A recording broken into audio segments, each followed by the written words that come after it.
As a business owner, one of the easiest places to start improving the structure and the security of your business is by listing out your risks.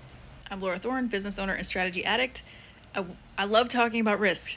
A lot of people want to avoid it. I gave a presentation once to a group of people who were working on their businesses and trying to get better, make more sales, do better with the clients, get more clients.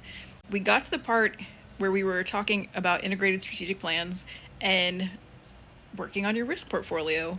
And there was a question from one of them that asked me, I don't want to do this because it makes me actually feel more worried. So the person was saying, I don't want to do a risk assessment because it will then bring up all the things I've been avoiding that I don't want to address, which is exactly the point. A lot of small businesses fail because they do not do this. They fail to face the realities of what could be in front of them, and then they end up failing because they have avoided looking at this.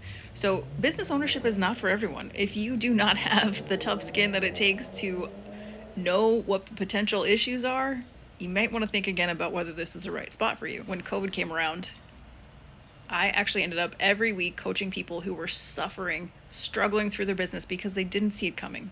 And while I don't claim that I am some visionary expert that could see the future, but I did have on my risk list, what if the economy tanks?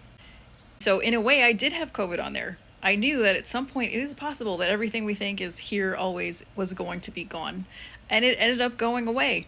And I had 6 months of saved cash flow, as really any business should have anyway, but I was able to operate as usual because I had faced that fear before it ever happened, and I knew what I would do if it did happen. While others were coming to my free weekly meetings, I felt so grateful to be able to help and to provide that space, but some of them were crying every week through what they were going through. All you have to do is list out every single risk you can think of, big, small, whatever, realistic, unrealistic, and then write down not only how you would address it if it happened, but how you might prevent it. And that is one of the key ways to populate your to-do list for your strategic planning.